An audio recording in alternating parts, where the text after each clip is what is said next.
In this video, we'll learn to create a multiplication table in Microsoft Excel. Input N to cell A1. In cell B1, enter the value 1. Select cell range B1 to Z1. Click Fill. Select Series. In rows, linear and step value 1. OK.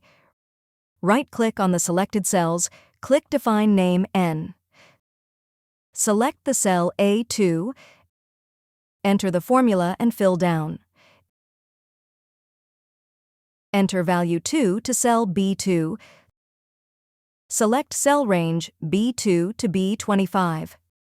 Click Fill. Series, in columns, linear with step value 1.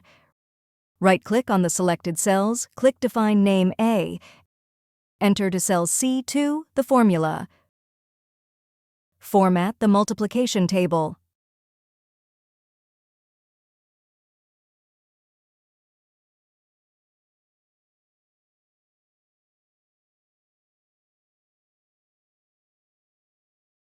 If you found this video helpful, kindly like and subscribe.